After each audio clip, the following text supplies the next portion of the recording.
Hello and welcome to another episode of India and Global Left. If you are new to the show, please smash that subscribe button. Also consider becoming a YouTube member, a Patreon, or donate small amount given in the link in the description box. But the least you could do is to watch this show, like, share, and comment. Without further ado, let me welcome our guest tonight, Professor Rashid Khalidi. Professor Khalidi is one of the world's leading historians of Palestine and modern West Asia.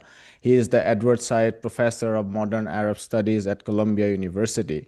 His landmark book, The Hundred Years' War on Palestine, is a definitive account of how settler colonialism, great power politics, and Palestinian resistance have shaped the region.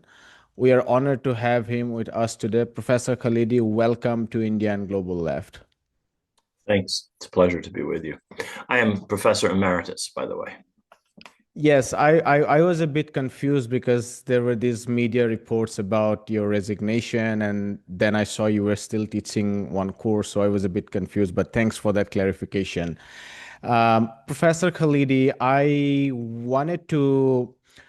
I'd come to the Trump plan that has been passed in the United Nations Security Council, but if you could start from your reading about what has happened in Palestine since the captive exchange happened last month.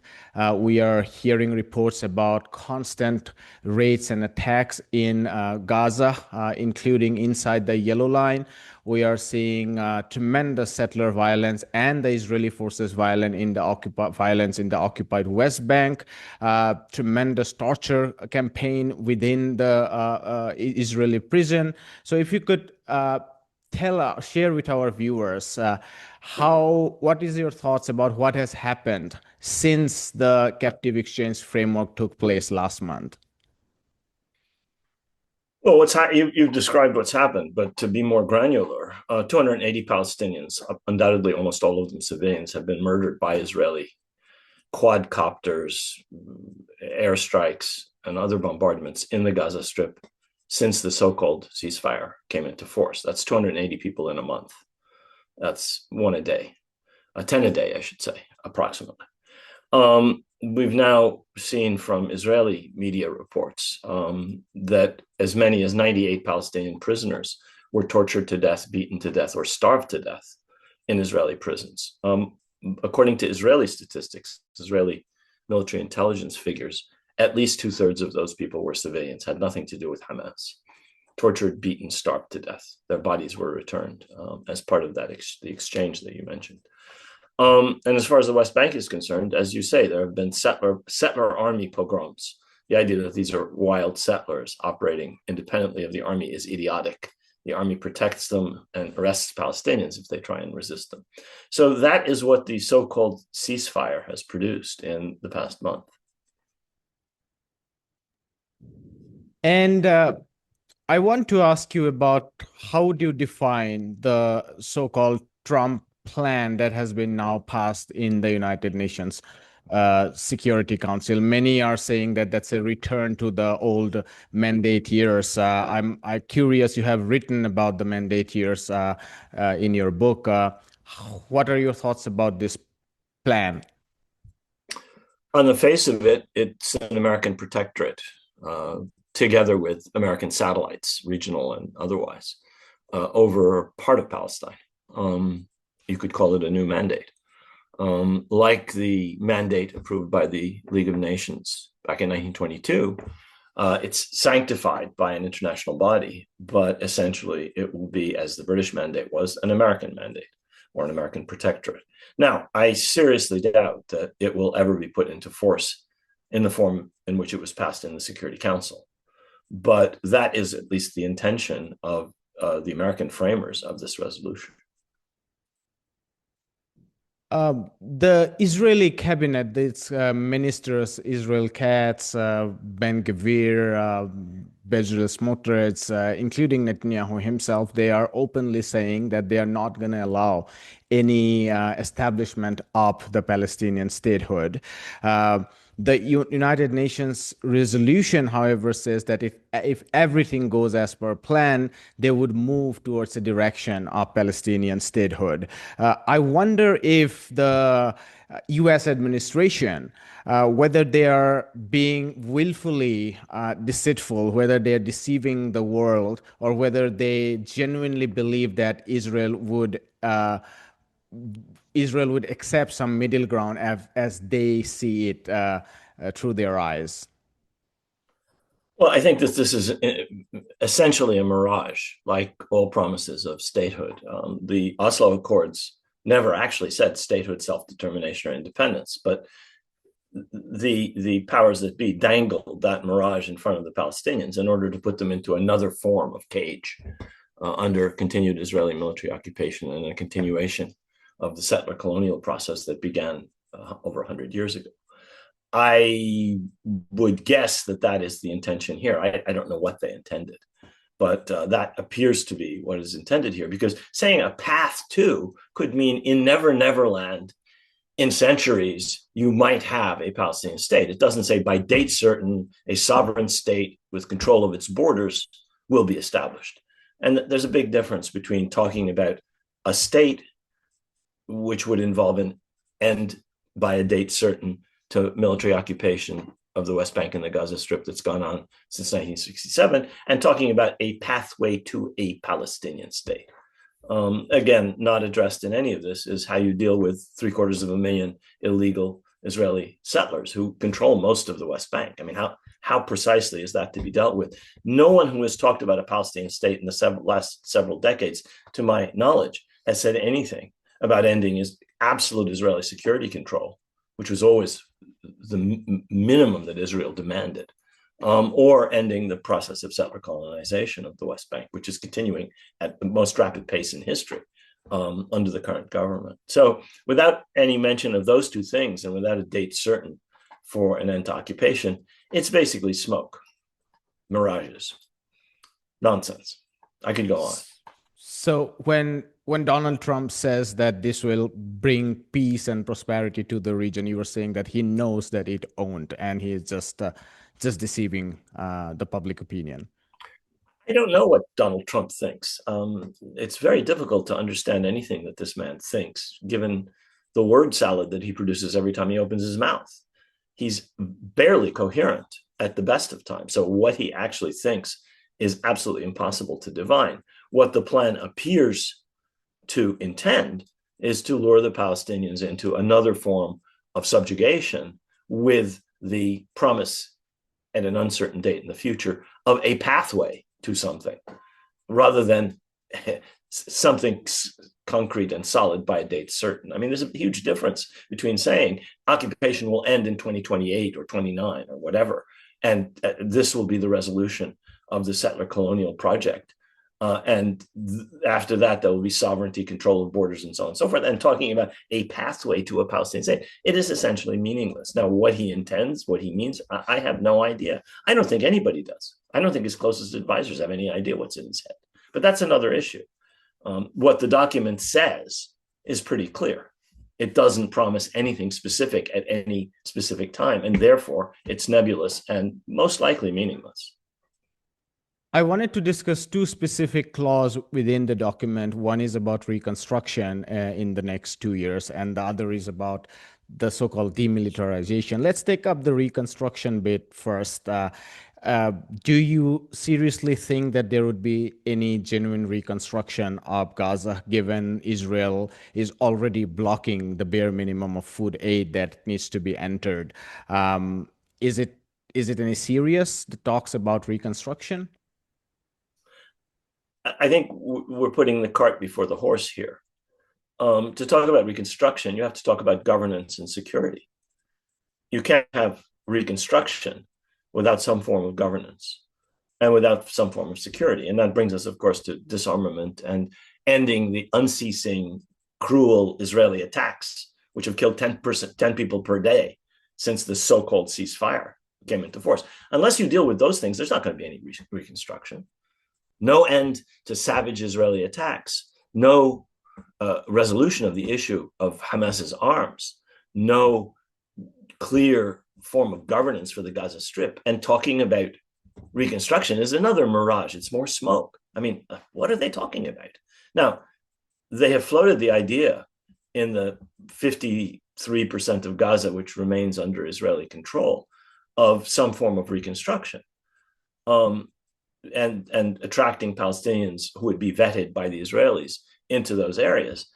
That would be in another partition, yet another partition of the Gaza Strip. And that if that ever eventuates, I don't think that the people whom the United States expects to finance this pie in the sky scheme, the Gulf countries or the Europeans, would subscribe to funding such an idea, which involves continued Israeli occupation of more than half of the Gaza Strip.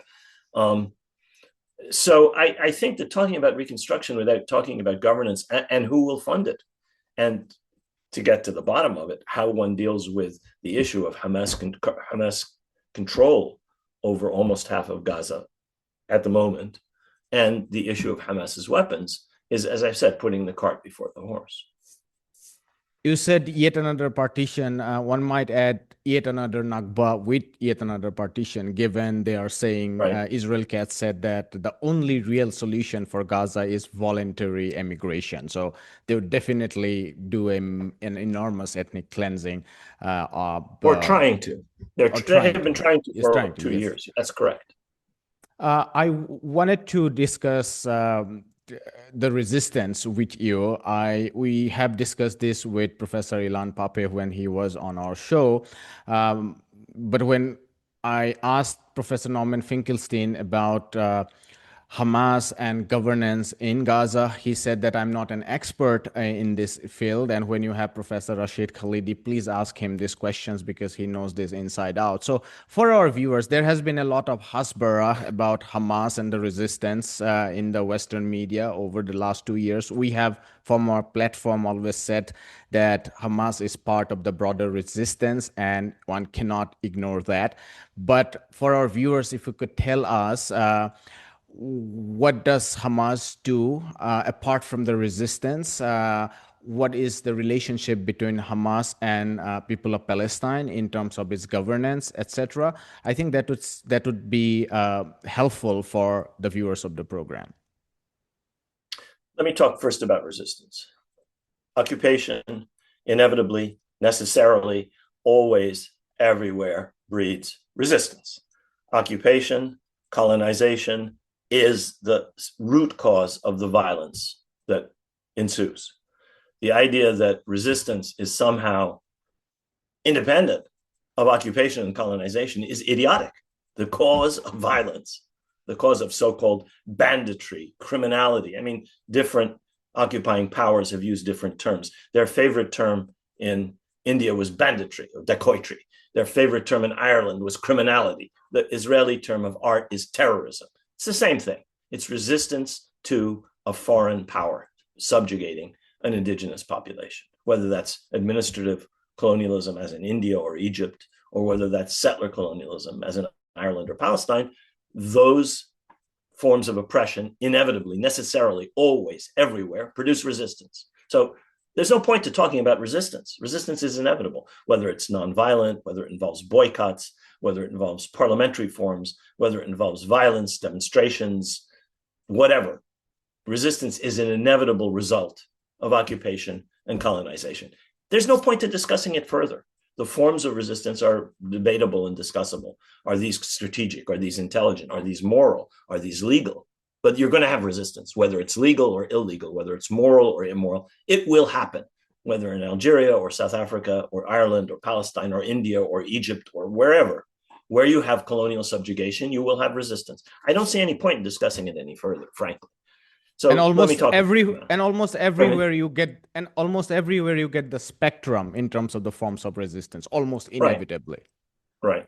I mean, the Palestinians tried mainly nonviolent resistance during the first Intifada, or whatever violence there was a matter of stones against tanks.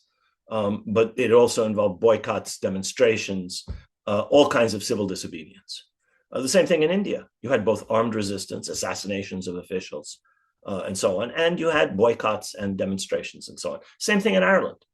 The Irish employed a whole range of tactics. They withdrew their elected representatives from Westminster, brought them to Dublin, and proclaimed themselves as the Dáil, the Parliament of Ireland. That was parliamentary resistance. They also raised money in the United States and engaged in diplomatic activities. They engaged in informational and propaganda activities, as well as armed struggle. And that's generally the case everywhere. Algeria, in addition to armed struggle in the mountains and in the Kasbahs, the Algerians had what they called a seventh wilaya, or province, in France, working on solidarity with the Algerian Revolution. That was informational and diplomatic work, as well as secret organizational work. So there are different forms of resistance, and some are better than others in specific cases. I mean, each case is obviously completely different. Iraq is not South Africa. India is not Ireland, and so on. Palestine is none of those places. But resistance is inevitable wherever you have occupation and colonization. Now, the other part of your question has to do with Hamas. This is a complicated question, because Hamas, first of all, represents a trend of armed resistance, which from its beginnings in 1987 was a response to the abandonment by the PLO of armed resistance, and represents a demand for a much more extensive and militant position than the PLO was demanding from the 1980s onwards. In fact, from even earlier than that. And it is one of several trends, the most important of several trends or several groups, which have argued for armed resistance and which have argued for a more militant position. But it is the dominant one, and it is the one that has governed the Gaza Strip since 2007. And its governance has not been terribly popular. If you look at population, you look at opinion polls, Hamas is more popular in the West Bank, where it does not govern, than it has been in the Gaza Strip, where it does govern, because Hamas also includes an Islamist element. It's not just armed struggle and a more militant position. It also involves an Islamist vision of the future of Palestine, which is not necessarily shared by all Palestinians. So it is, and its governance has been heavy-fisted, repressive in the Gaza Strip. And that, again, has not been as popular as Hamas is in places where it hasn't governed. The last thing I would say about Hamas is that both the United States and Israel were absolutely adamant in refusing to include Hamas in any attempt at a settlement. After the 2006 elections for the Palestinian Legislative Council, which Hamas won with 43% of the vote, whereby they won a majority of seats, a coalition government with Fatah was formed. The United States and Israel and the Europeans completely refused to deal with it. It was formed in order to negotiate a two-state solution. Hamas accepted a two-state solution in 2006, 2007. It accepted it at other phases of its history. In 2017, it modified its charter to talk about a two-state solution as representing a Palestinian consensus. Now, Hamas has said other things, liberation of all of Palestine, river to the sea. But one of the trends in Hamas has certainly been to accept aspects of the Oslo Accords, to accept negotiation with Israel together with Fatah, and to accept a two-state solution. That has been categorically stonewalled by the United States, Europe, and Israel. When Senator Mitchell, who helped to negotiate the Good Friday Accords in Ireland, attempted to bring Hamas into the negotiating process along the lines of what he and others did with the IRA in Northern Ireland and what was done with the ANC in South Africa, he was prevented from doing so by both the administration and the Senate. So I think that should be added to any understanding of Hamas. Besides their devotion to armed struggle, there's also been an element, and those individuals in Hamas who argued for this were quite frequently the target of assassinations by Israel to push Hamas towards militancy, thereby justifying or helping to justify Israel's refusal to talk to anybody under any circumstances about anything, which has essentially been the Israeli position since Ehud Olmert left government almost 18 years ago. I No read in negotiations with the Palestinians under any circumstances, with the excuse that, oh, look at Hamas. Sarah Roy, in her book, I think it's called Hamas and Civil Society or something. She talks about governance of Hamas. She makes as far as I understood the book, she makes a distinction between Hamas's resistance and military activity and the kind of governance that Hamas does. And within that, she includes Hamas's activity of community building. She says it's a religious there is a religious pillar to it, but that's not all of it. There is a welfare activities, community development, civil public work, etc.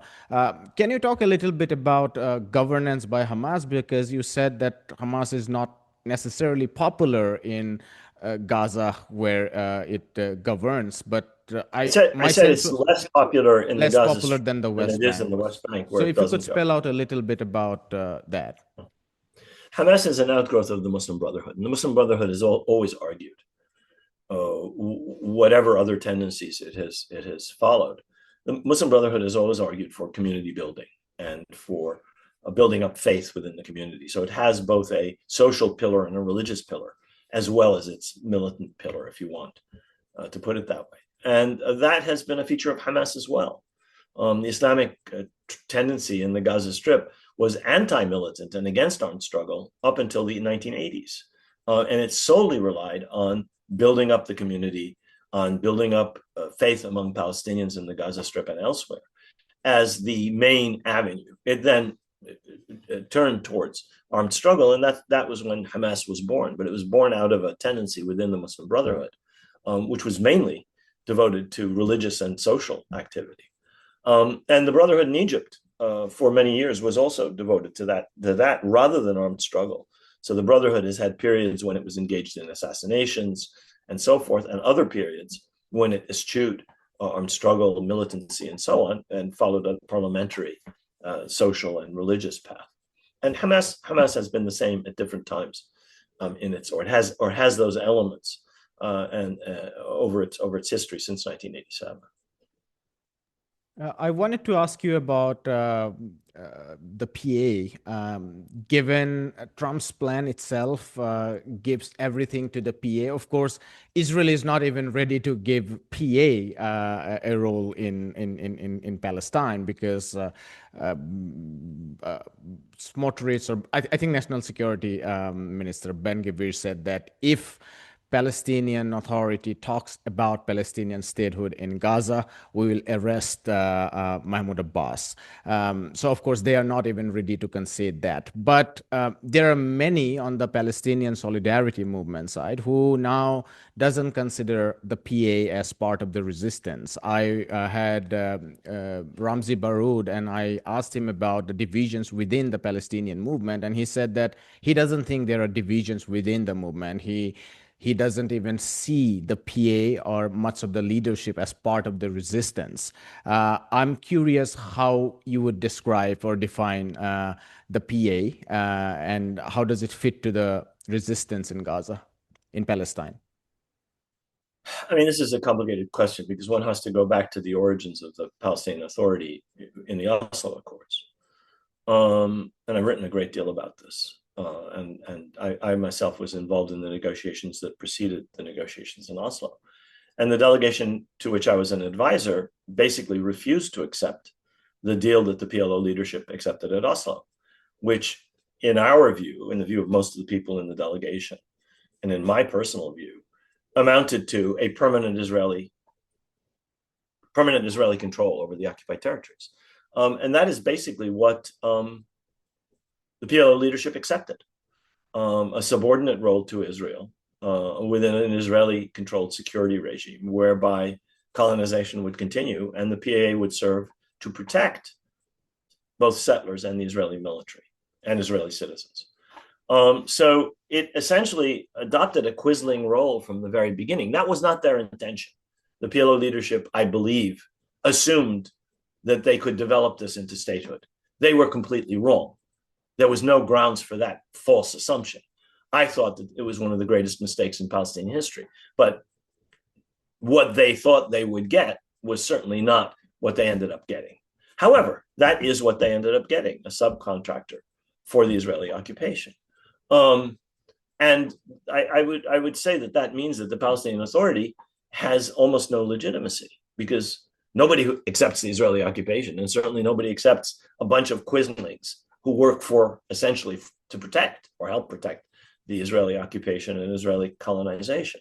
That said, the PA also provides a variety of services, thereby relieving the occupying power, Israel, from having to provide those services. And it has, as a result of providing educational and health and other services, managed to create a situation of clientele, if you want, among Palestinians who depend on the PA for their salaries. And the PA in turn depends on foreign donors or the Israelis allowing tax revenues to flow to them, which means they are completely dependent and completely externally controlled. So, I mean, I think that it's probably incorrect to say that Fatah, the PLO, and the PA are not part of the Palestinian national movement. They are, but they're a part of the movement, which unfortunately has accepted conditions that render them complicit in occupation and colonization. And that's a problem. This is not unique to Palestine. The idea that you have elements that collaborate with occupation and colonization is, I mean, India, Egypt, Iraq, Ireland, a huge part of the governing mechanisms, or other places, Algeria and so on, a large part of the governing mechanisms of colonial powers has been native, local, indigenous collaborators who were not an isolated tiny group. In many cases, they formed a huge proportion of the elite who were working with the colonial power. This is not new. This is not unique.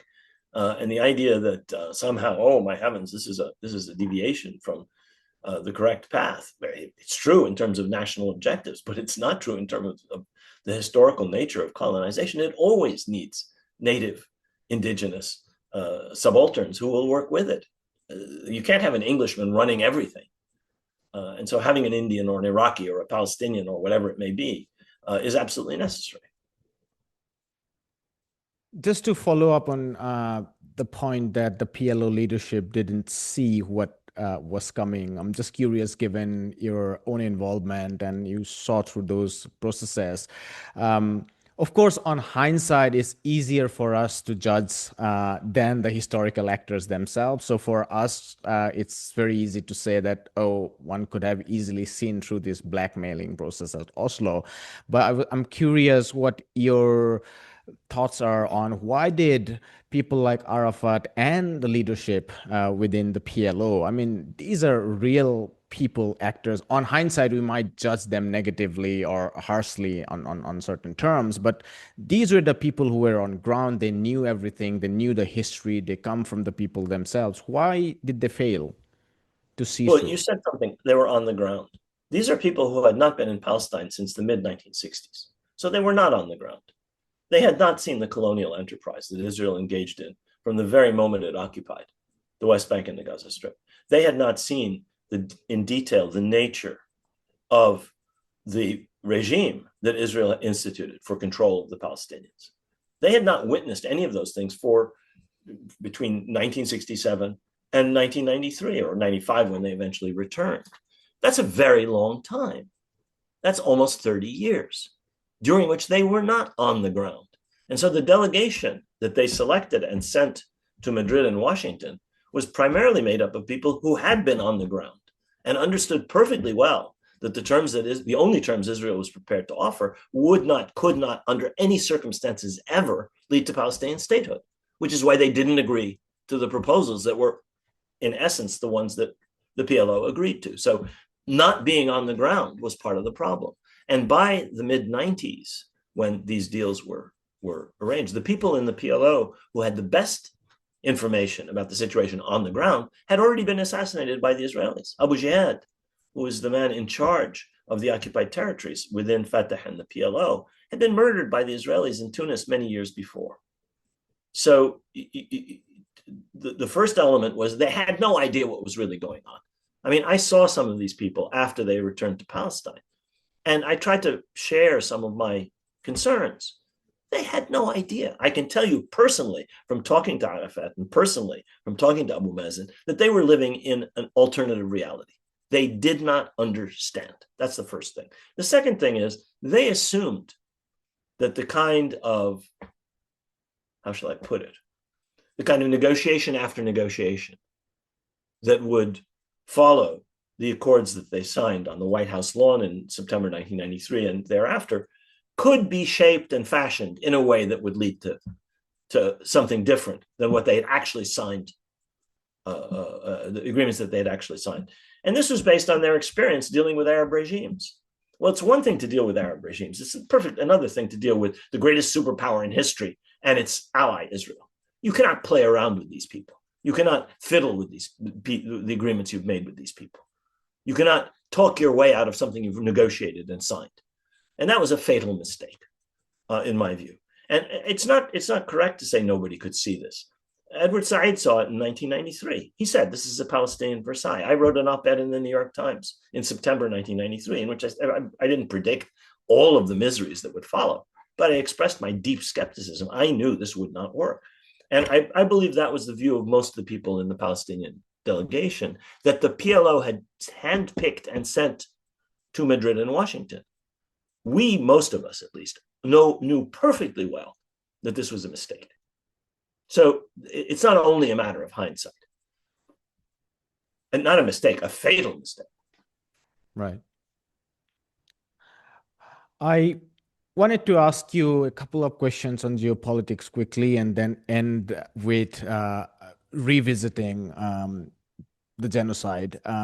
If I could quickly ask you about your thoughts on Russia and China abstaining from the UNSC resolution, because those who are sympathetic to Russia and China say that the US has been threatening that any kind of vetoing would lead to only misery and devastation for Palestinians.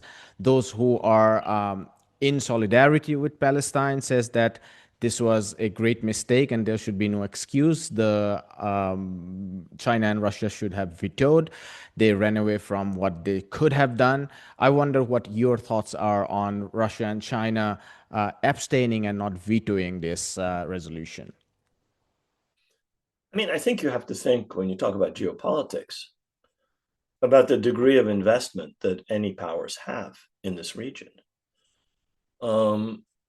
With all due respect to Russia and China, their investments in the Middle East are minimal. These are not the most important areas for them. And that's true of other major countries like India or Brazil or Indonesia. These are not primary areas of strategic concern to any country on earth except the United States and, to a lesser extent, Western Europe, for energy reasons, for strategic reasons. The Middle East connects these powers to the rest of the world. Now, it also connects China, India, Brazil, and so on to the rest of the world, but they have no strategic presence in the region. I mean, China may have a few naval vessels. Russia may have a couple in the Indian Ocean. Russia may have a couple of naval vessels in the Mediterranean. The United States has 2 fleets, dozens of bases, tens of thousands of troops and airmen and sailors all over the Middle East, and has since 1942. The United States has been the dominant military, political, economic power in the Middle East since World War II. And so to talk about Russia and China in the same breath, or any other major power like the ones I mentioned, in the same breath as the United States, is to act as if they're equal. They are not equal. I mean, China is an enormous economic power, but its interests in the Middle East are infinitely smaller than those of the United States. So whether they vetoed or not, the United States is the dominant power in the Middle East. That is a reality. Now, one can talk about the decline of US power over time, but we're talking historical time. We're not talking 1925 to 1926. We're talking decades, perhaps. That may be the case. I think it may be the case, but that's not the point here. The point is, what has happened in 1925 is a reflection of a power balance, which really hasn't changed. Even during the Cold War, when there was a simulacrum of equality between the 2 major superpowers, the United States was infinitely stronger, always. And so I think talking about the minutia of this Security Council resolution or that is pointless, frankly. The United States is going to be the decisive actor in this, whether we like it or don't like it. And whether the Chinese or the Russians veto or don't veto, their role is going to be much smaller than that of the United States. Now, will the United States prevail? Its power has not led it to prevail in places like Afghanistan or Iraq in the past. I'm not sure they prevailed here, frankly. I don't see how they're going to get anybody to do some of the dirty work that they want to have done vis-a-vis Hamas, vis-a-vis reconstruction, and so on and so forth. The United States is happy to orchestrate. It is not going to send American troops and is not going to spend American dollars on Gaza. Who's going to do it for them? I don't think there's any answer to those two questions: the money and the soldiers. And without those two things, much of what's in this resolution is utterly meaningless. So vetoing or not vetoing the resolution, I don't think is the essential question. Given the centrality of the United States in the region and on the Palestine question, I wonder what your thoughts are on the shift that we have seen since the genocide in the public opinion within the United States, particularly among young Americans, but also including a large section of Jewish population. If the United States, and as you said, we are not talking about the very long term when the US empire would decline completely, then maybe we can talk about different frameworks. But given in the short term where the United States remains the dominant power in the region, it seems to me that internal pressures would be one of the important factors. How do you see, as a scholar of the region, as an American yourself, how do you see this development, these changes within the public opinion within the United States? Are you hopeful about it? Yeah, I believe there has been a sea change in American opinion on Israel and Palestine. It was accelerated to a remarkable degree by the genocide of the past 2 years. Live streamed horrors were produced, things that cannot be unseen. And in particular for the generation under 50 or so, who pay absolutely no attention to the lying propaganda of the mainstream corporate media. They pay no attention to it whatsoever. They do not watch it. They do not read it. They do not know about it. They don't care about it. They get their information from alternative, independent, or social media sources. For that generation, they saw things that proved that everything they'd ever been told about Israel was a disgusting lie. And they will not, that's not going to change. Now, they don't own most of the capital. They don't control most of the institutions. They don't dominate the political elite of the United States, people under 50. It's mostly people over 50 who own everything, who control the foundations, the universities, the media, and so on and so forth. So to expect change simply because large majorities in almost every demographic have shifted enormously is unrealistic. It'll take time for those changes in public opinion to have an effect on politics, or more importantly, to have effect on the commanding heights of the economy. I mean, ownership is vested in people mainly in their 60s and 70s. And those people are reactionaries. Those people are conservative. Those people are pro-Israel, irrespective of anything else. Almost instinctively pro-Israel. It's been ingrained in them. They have been lied to their entire lives. And propagandized their entire lives. And that's not going to change. Now, many people over 50 have changed. The point is, most of them haven't. Whereas most people under 50 have changed remarkably. I mean, the numbers are startling. And that change has been going on for many years, but it was accelerated by seeing a genocide live streamed. Now, can that be reversed? It can be partially reversed, of course. The Zionist project and the state of Israel and all of their friends in the United States are working overtime, spending hundreds of millions of dollars to try and reverse that, buying influencers, buying TikTok, or trying to buy TikTok, buying CBS, trying to buy CNN. They will do everything possible to reverse this, to reinstate reinstitutionalize the fabric of lies and deception and distortion and half-truths, which is the Zionist narrative.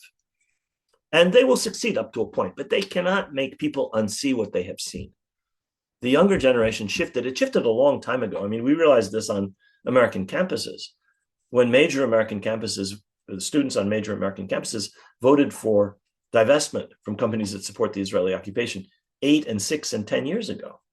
It happened at Columbia 6 or 7 years ago, long before the genocide. It happened at Brown. It happened at Michigan. It happened at major prestigious American universities, state and private, several years ago. The shift in scholarship took place many, many years ago. I mean, there are things you cannot say in respectable scholarship that were conventional pieties in the 40s, 50s, and 60s, and 70s and 80s, which nobody, even soft Zionists, even dares to say. Their leaders made them leave, transforming a desert into a blooming whatever. All this nonsense. Nobody believes anymore. Tiny little Israel. Those were pieties which one could not defy under any circumstances, right up to the 80s or 90s.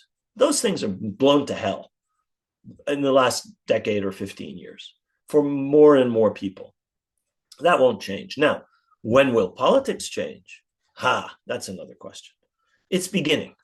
When you had a majority of Democratic senators voting to cut off arms to Israel, you had a development that has never happened in the history of the United States since the United States started arming Israel in the 1960s.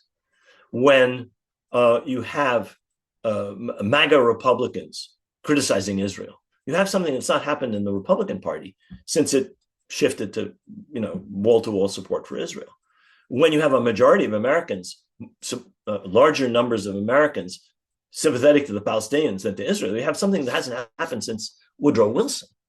I mean, those are enormously significant changes, and they have had political effects. You have had elected official after elected official proudly announcing that they will not take money from AIPAC, including some Republicans.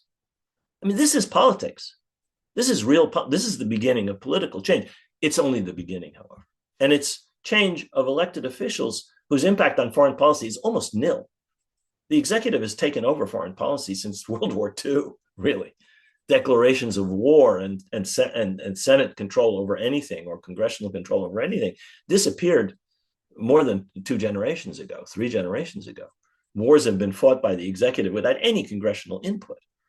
They do pretty much what they want. And Trump is moving us towards even more authoritarian role for the executive than has ever been the case, even in wartime, when the executive basically took over everything. The American economy was run by the state during World War II.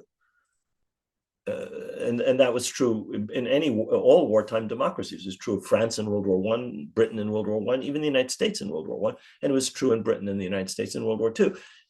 What we are moving towards is an even more assertive executive. So change among elected officials is not going to change foreign policy necessarily. And change in public opinion also will not change policy immediately. Public opinion turned against the Iraq war within 1 year of George W. Bush starting that war. He started in the spring of 2003. Public opinion, if you look at the polls, changed by the end of 2004. It took another 9 years to end American involvement in Iraq, and they still have troops there. The same thing is true of the Vietnam War. Public opinion shifted from somewhere in the early 60s, where it was generally in support, to somewhere in the late 60s, when it turned against the war by 68, 69. But it took another 7, 8 years before the United States left Vietnam. So changes in public opinion do not translate automatically into changes in policy. But I think we're on a path where this might be possible at some time perhaps in the near future.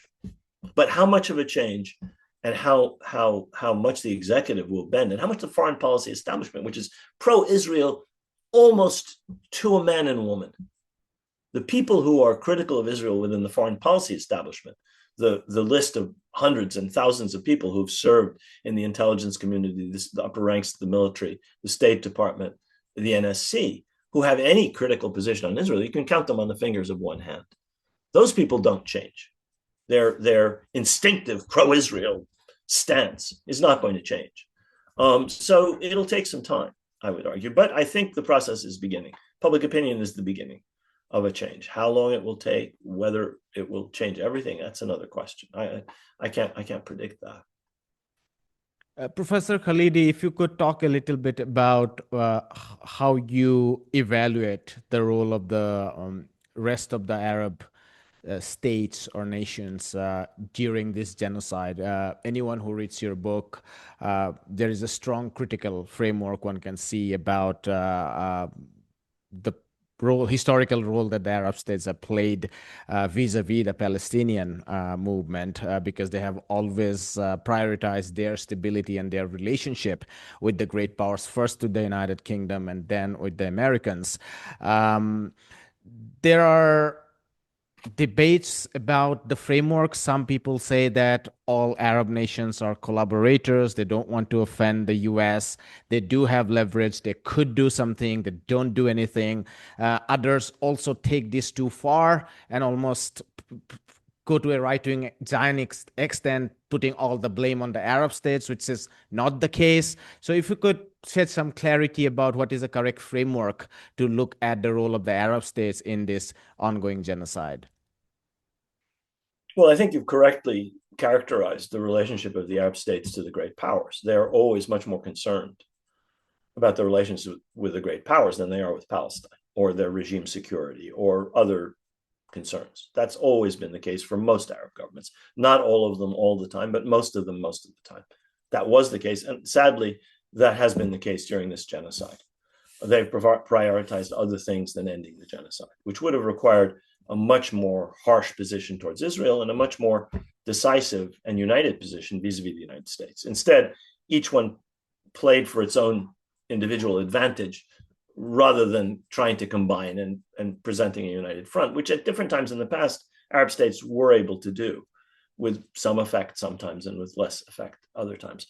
With the sole exception of Yemen, I think that the performance of the Arab governments, with that sole exception, has been shameful. The slaughter of 100 people a day over 740 days, at least 100 people a day. We don't know the toll. We won't know the full toll. And that's just people murdered by the Israelis. We're not talking about people dying of untreated wounds because of lack of medical care. We're not talking about people dying of diseases that they should not and would not have died. So the death rate is much higher than the 70 or 80 or whatever thousand people who were killed directly by Israel. So their performance has been on balance shameful. And the only thing I would add to that is that for reasons that were not always entirely honorable, both Egypt and Jordan and Saudi Arabia at the beginning of the conflict and pretty much throughout refused to accede to Israel's demands to participate in the ethnic cleansing of the Gaza Strip. This was an American-Israeli demand in October of 2023. We have an Office of Management and Budget report to Congress of what the administration was asking for, which includes money for people being removed from Gaza. And Secretary of State Blinken ran around as Israel's errand boy to Cairo, Amman, and Riyadh to ask the Arab governments to participate in Israel's ethnic cleansing that the United States was going to help bankroll. So this was an Israeli-American proposal, which, for reasons that were not entirely honorable, but were ultimately quite positive, all three governments refused to go along with. I could go into detail, but I think this is something that is sensed to their credit. So I would argue, on balance, their performance, all of them, with the exception of Yemen, has been shameful, disgraceful, allowing their brothers and sisters to be slaughtered at that pace over that length of time should have been unacceptable to every Arab government. However weak they are, however dependent they are, however much they lack domestic legitimacy, and we could go on talking about the excuses. They could and should have done much more. I mean, breaking relations with Israel, stopping shipping food to Israel, doing much more in terms of hardening their position vis-a-vis Israel, as a minimum, could and should have been done. Taking a unified position vis-a-vis the United States, saying, this is our bottom line, we won't accept anything less, would have been possible and should have been done. So I'm not saying that what Egypt, Jordan, and and with the support of Saudi Arabia, because Blinken went to Saudi Arabia and tried to get the Saudis on board with this. I'm not saying what they did was sufficient, but it should be mentioned because that was a position that was maintained continuously by those two governments with the backing of the Saudis. We will not, under any circumstances, participate in the ethnic cleansing. We will not allow masses of Palestinians to be deported into our territory. Now, they did it for regime security reasons. They did it for a variety of reasons, which were not necessarily honorable. But the end result, I think, should be mentioned. And it's a position that was maintained right up to the present. I mean, Israel was trying to do this all through, and Egypt and Jordan categorically refused. So I would argue that, as has been the case in the past, as you put it, in fact, most of the time these are governments that are much more interested in keeping on the sweet side of the United States and not angering the Israelis, of whom they're very afraid, rather than doing the right thing by the Palestinians. I want to end by revisiting the Alaska operation, and on October 7, and I know that it's a very difficult thing, given we are historical actors who do not have the benefit of the long history.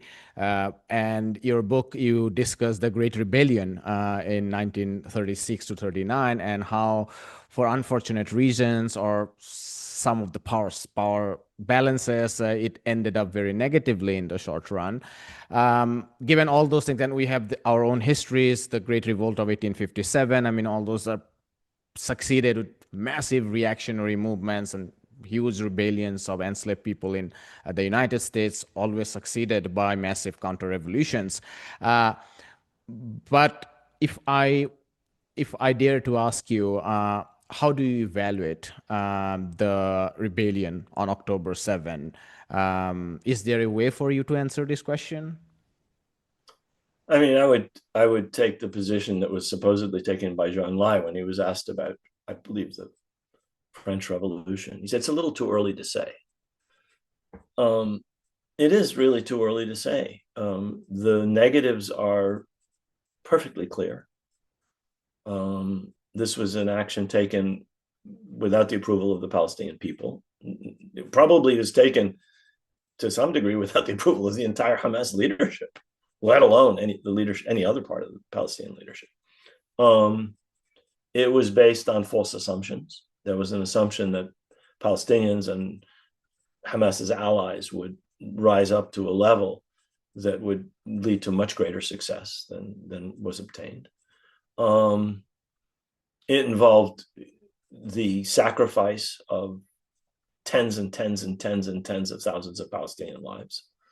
I don't think any of the martyrs who gave their lives over those 2 years voluntarily assented to die for the Al-Aqsa Flood operation.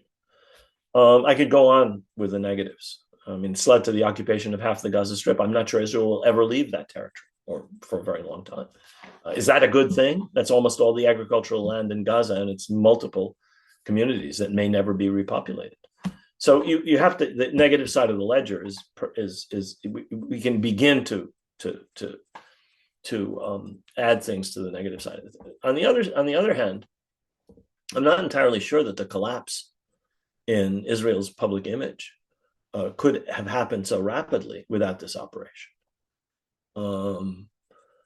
I think that the involvement of the United States in ways that has clearly discomfited the Israeli right may have outcomes that nobody would have expected. And I think that delaying the normalization process, which seems to have been one of the objectives of this operation between Arab states and Israel, certainly was one of the, you can put it on the other side of the ledger. There's no question. But that the Saudi position has been hardened, the position of other governments has been hardened. Even the Emiratis, who are the most compliant with Israel's every wish, or have been, have hardened their position significantly. I'm not sure that it was worth sacrificing 70, 80, 90,000 people for that, but certainly one can put that on the other. And finally, I don't think this operation will necessarily, I don't think that all of the repression that Israel and the United States have engaged in since October 7th will lead to the elimination of Hamas's control over Gaza. I mean, they may actually fail in their primary objective. I don't know. It's too early. Again, too early to say. I'm not quite clear on who can go in and winkle out Hamas from the 47% of Gaza that they still control. I don't think the Israelis can do it. They've been into most of those areas multiple times since October 7th. They've occupied Gaza City again and again. They're still there. So it's too early to say. There is no question, but that these kinds of things happen for reasons that, 1857. What are the triggers for 1857? 1936 in Palestine. What were the triggers for that? What were the triggers for this? We'll be asking those questions 20, 30. People will be asking those questions 20, 30 years in the future. It may be that an explosion like this was inevitable. I mean, when you put people in a pressure cooker, sooner or later, the thing will explode. Would it have exploded in a different way? Perhaps. But some kind of reaction to the kind of pressure that Israel has been putting on the Palestinians since the occupation of 67, but certainly since these right-wing governments of the 21st century, was inevitable. Whether it was launched by Hamas or spontaneous, I think something like this, something would have happened. And that would have been an excuse for more repression. So it is too early to say. I don't think it's possible to be completely uncritical of Hamas, frankly, however. There are people who say you can't criticize the resistance. Of course you can criticize the resistance. There's smart resistance and there's dumb resistance. There's strategic resistance and there's blind resistance.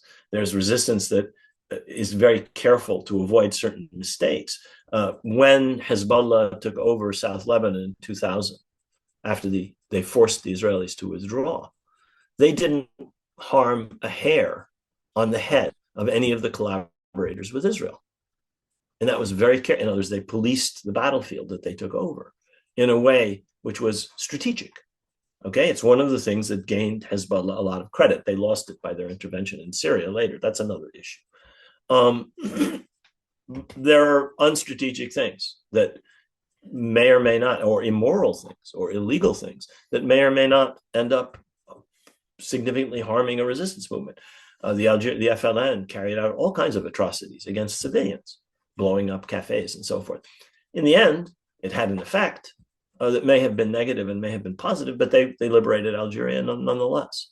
I think that the harm that was done to Israeli civilians on the 7th of October has severely harmed not just the Palestinian people, but Hamas itself, and made it even harder to involve them, as has to happen because they're a force in Palestinian politics, in any future arrangements for Palestine, whether governance or negotiations or anything else, or armed struggle. So I think one can levy critiques of the specific actions of resistance, of the resistance, without negating the fact that resistance is inevitable and unstoppable. I mean, you can't stop it unless you stop occupation and colonization. Resistance will continue in some form.